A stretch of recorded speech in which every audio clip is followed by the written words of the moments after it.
Hey, what's up everyone? Ahsan Raza here from the Ahsan Raza podcast. We are back now with episode number 70. We are just 30 episodes away from 100.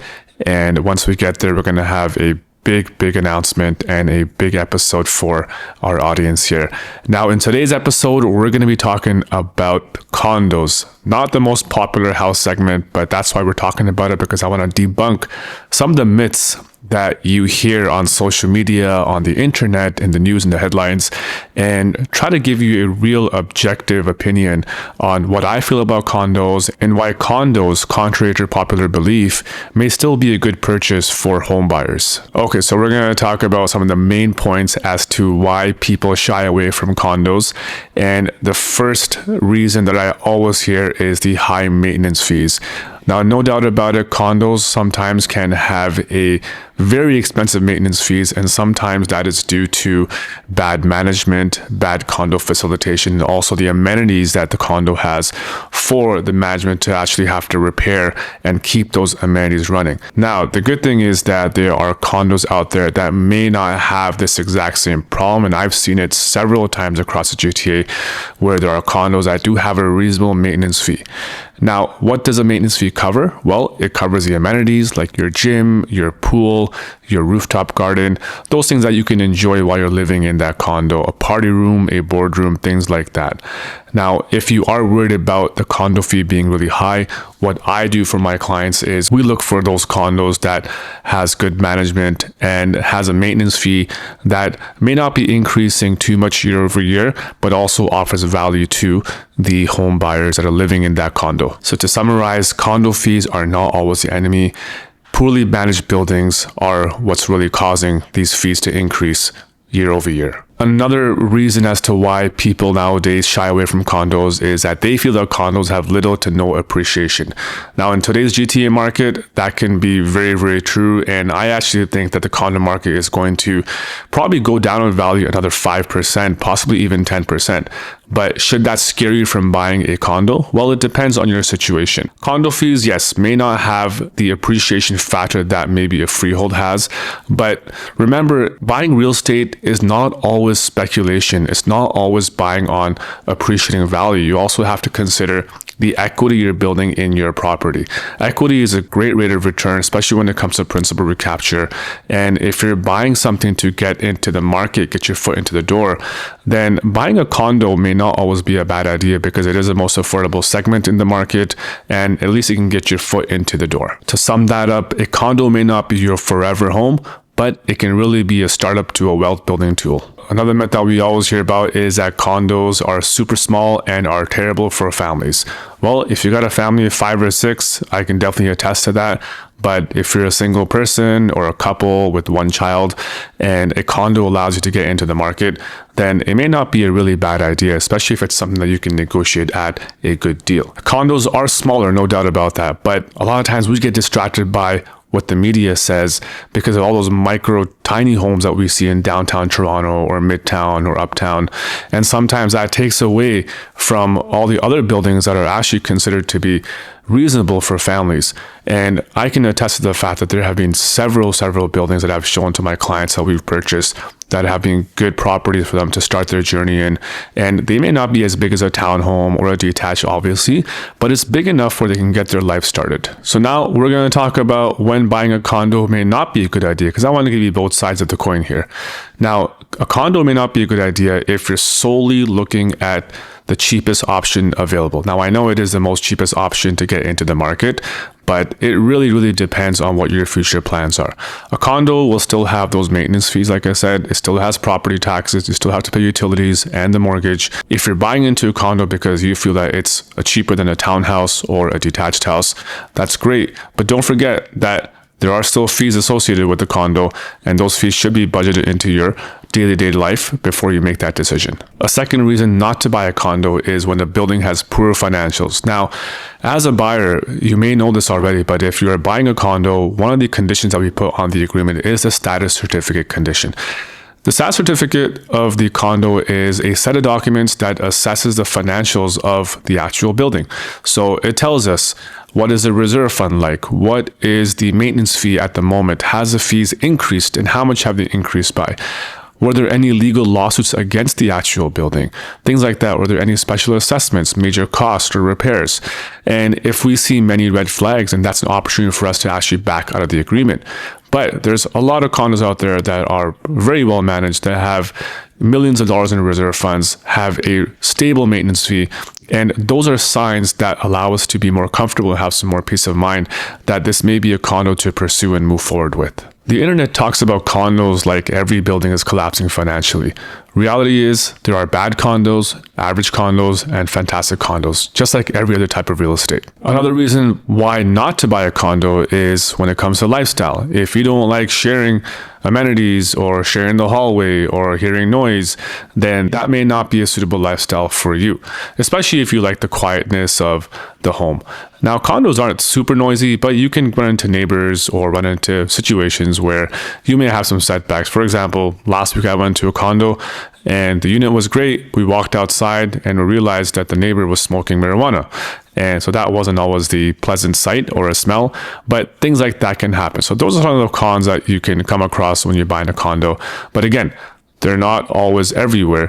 But you have to realize that when you do buy a condo, it is a shared space when it comes to the amenities, when it comes to the hallways, and you're going to have to see people come in the elevators. And if you don't like that, then you may as well consider buying something else.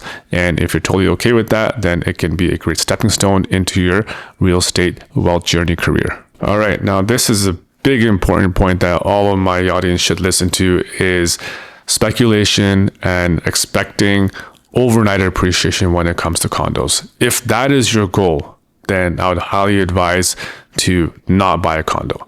As I said before, condos may appreciate not as much as the rest of the real estate segments, but if you're expecting overnight appreciation and things to just go 100,000, 200,000 over value, then you're probably listening to the wrong people.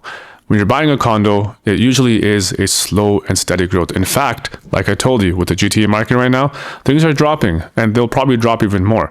So you can either wait for the right time or you can buy right now, get into a good price and a good home. But if you're expecting overnight appreciation, then that's not something that you're going to get from a condo. If you hold it for the long term, then it's very possible that you may get some appreciation. But in the long run, you're also building equity. And the principal recapture that you're getting is definitely going to add to your home value. To sum that up, buying a condo isn't automatically a bad decision. Just like buying a detached home isn't automatically a good decision. Real estate is about buying the right property for your budget, lifestyle, and long-term goals. Another reason not to buy a condo is your future family plans. So if you're expecting twins in the next 6 to 12 months, then maybe you might want to consider something a bit bigger like a townhome or a semi or a detached if it's affordable. And if you are just by yourself or with your spouse or common law partner, or even if you have maybe one kid and you want to find something that is reasonably spaced and you don't have any plans to move for the next 2 to 5 years, then a condo makes sense. So you really have to look at your personal situation, your personal family plans, what's happening in the next 3 to 5 years. Like I said, if you're having kids and you know you're going to be tight for space, then a condo may not be the best option for you right now. I'm not here to say condos are perfect, but there are definitely situations where I would actually advise someone not to buy one. The key is understanding the numbers, the building, and your lifestyle as well. Now that we've talked about some of the myths of the condos, let's talk about the heart of the issue, and that is the condo market. And what is the main worry that people have nowadays? And what I'm running into a lot, despite talking about maintenance fees and lifestyle, all that stuff, is pricing. And people are worried that condo prices are still very high. And they are very high. And to be honest, when I first got into real estate, I was looking at condo prices that were maybe in the low 200s, in the mid 200s. And at that time, I thought condos were very expensive. And it's crazy to see how 10 years later, those same condos went up to 700 to 800,000. And now with the price correction, those same condos have come down, 30-35% down to maybe 500 or 550. Now that's still a lot higher than what they were 10, 15 years ago when they were priced in the 200s. So I get it. I get it that when people are looking at condo, they're like, why would I pay $500,000 for, a 2-bedroom shoebox? And I can understand that sentiment. And from personal experience, what I can tell you is that when I bought my first house, it was a condo. The way I bought my condo was I looked around and I tried to see where was the best value for money, because I didn't want to buy an overpriced condo. And I found a condo. It took me about 6 months to find something, but I found something at a very reasonable price. And because of that, I was able to hedge that fear of the price being too high, because I negotiated with the builder and I got a good deal. It's the same way in today's market. I know we think that condos are going to go down in value, and you know what? They probably will. They probably will go down 5% or 10% if I'm a betting man. But should that be the reason to stop us from considering a condo? I don't think so. And I think you have to look at it two ways. If you're renting right now and you're paying $2,000 a month, you're paying about 24, 25 grand for the whole year. Now, you can look at it from a perspective that I'm going to time the market and buy a condo when the prices come down even more. But if, let's say, you bought a condo and the prices came down 5%, well, you paid rent 25 grand anyways for the year. So that kind of nets out the same thing, if you know what I mean. And so when you buy something, don't always buy it from an investment standpoint when it's your primary property. And I always tell my clients that when you're buying a condo, let's look at the key things. Number one is you want to find a condo that's properly managed. You want to find a condo that has a reasonable maintenance fee. What I also like to look for in condos is a condo that doesn't have a lot of amenities. So for example, you don't need to have a condo with a pool, because the more amenities a condo has, the more fees and the more cost it's going to cost you as the owner. So we look for those things to kind of, have a hack to buying a condo. And the best part is that in this market right now, we're in a buyer's market. Condo prices have come down 30, 40% in some instances. And I'm comfortably in a spot where I can say now is a good time to consider condos. For me, last year at this time, I was actually thinking about the opposite, and I was telling my buyers that a condo isn't a great purchase, whether you're looking to move into for your primary residence or an investment. Now, some people still want to buy a condo, and that's fine. I'm there to help facilitate, and we got some good deals. But right now, in today's market, in the middle of May, I do believe that condos have come down enough where that conversation can get started, where you might want to talk about buying a condo if it's the right fit, the right lifestyle, and if those maintenance fees can be reasonable. And I think that door shouldn't be closed off completely.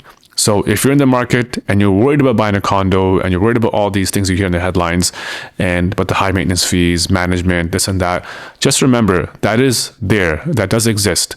But on the flip side, there's also those units and buildings that are actually pretty good, that may be a good investment for you, that may be a good residence for you living there primarily. If you have any questions about condos in general, reach out to me. Right now, we're helping a lot of buyers get into condos, look at condos, and get some great pricing. And we're really trying to do our best to negotiate a good deal where we hope that in the future, yes, there may not be as much appreciation, but it's still a good way to build wealth and build equity into your home.